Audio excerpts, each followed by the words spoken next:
We have seen an increase in violent crime in several Bay Area cities, and now one mayor in the South Bay has his own plan to try to make things a little bit better. San Jose Mayor Sam Liccardo joining us now to talk about combating both violent crime and drug addiction, because, Mayor, you say these things go hand in hand.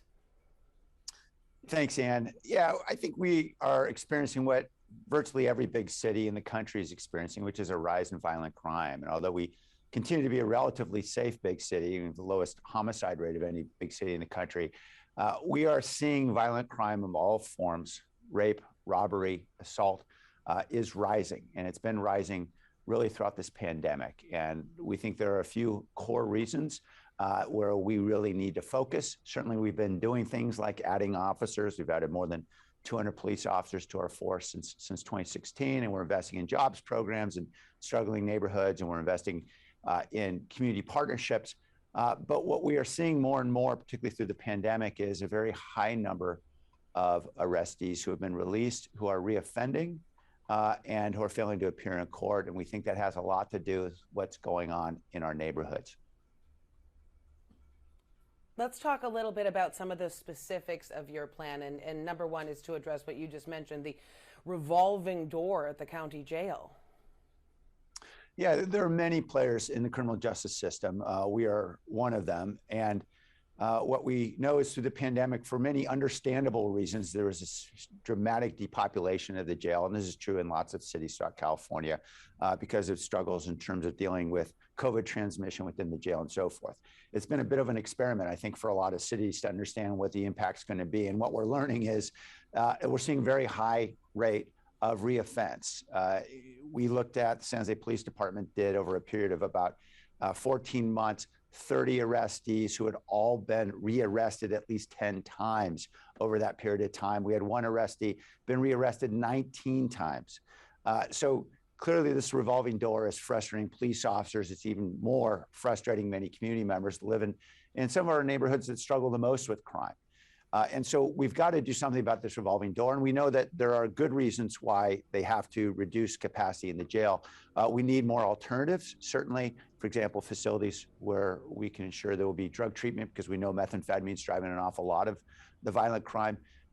And we also know that there are things we can do to try to support higher bail in those cases where we know someone's a serious offender. Well, that is the question. Normally, when you think of incarceration, it's a county, it's a state issue. What does the city have to do with this? Well, we for the most part, are just involved at the front end of the criminal justice system. We make the arrests. And I think there's more we can do. Certainly, we're going to try to work to ensure we have strong affidavits to support detention requests and higher bail requests when we've got serious violent felons who are being arrested, to make sure they are staying in jail and in custody. And we're also adding to our police budget to focus on rearresting those defendants who have been released and are failing to appear in court, where they've got significant criminal records, and we know that they're going to be a peril out in the community. And so some of those things are things we can do. Some of it will involve some advocacy. In some cases, we're working collaboratively with the county, for example, to see how we can get more facilities built to provide options to judges who feel that they're left with only the choice of detaining or releasing a defendant. We want to make sure there are places where folks can go where they'll be getting detoxification and drug treatment. That's so critical, particularly in this time when methamphetamine is such a significant challenge in our communities. Let's talk a little bit more about that. That's another big part of your plan, is expanding options for drug treatment. What are we looking at? Well, what we hear in the media so often is about opiates and fentanyl. And there's no question fentanyl is a horrible drug, and it's causing a lot of death. And we need to do whatever we can about any drugs that are causing great human harm. But what's overlooked often is the role of methamphetamine. And this is a stimulant, and it's not an opiate.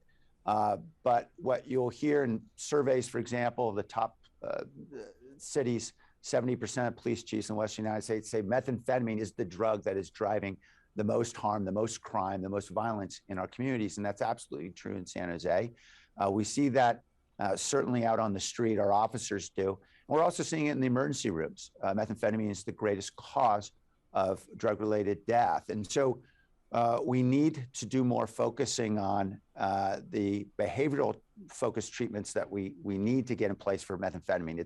It's not a drug that is treated with pharmacological treatments. In other words, you can't prescribe like you do with heroin. There's methadone treatment and other kinds of things. It has to be behavioral. And that means you got to get people off the street. You got to get them away from the drug. Essentially, abstinence is the only path forward. And then there's a whole host of supports you can provide there. And so that means essentially we need more locations, housing in particular, where folks can be kept as a condition of their release to prevent them from really getting caught up in that cycle of methamphetamine addiction and reoffense. Another big part of your plan is relief for victimized small businesses. We've all seen some of these viral videos of gangs of thieves going in and ransacking stores, restaurants. We've seen several of them happen there in the South Bay. And you say a lot of these thefts are underreported. Yeah, they are underreported. We know there's been a lot of changes in state law that has really left both small business owners and police officers pretty frustrated because of changes in the law, that many of these crimes are now classified as misdemeanors. That means cops can't actually make an arrest unless they view the crime themselves, or they go through a very elaborate process of getting a warrant with an affidavit and so forth. And so it just means a lot of arrests don't happen. At most, you get maybe a cite and a release, and there's really not a lot of deterrence there. And so the bottom line is we need to ensure there are consequences for these kinds of crimes that are afflicting a lot of our small businesses. I think there's some promising state legislation that Senator Nancy Skinner is proposing around ensuring that online marketplaces are requiring vendors to identify themselves. I know eBay already does this, but a lot of other online vendors don't. We know that fencing of these illegal, these stolen goods is really what's fueling a lot of this crime. And so certainly we want to support efforts like that. And then locally, we want to use technology.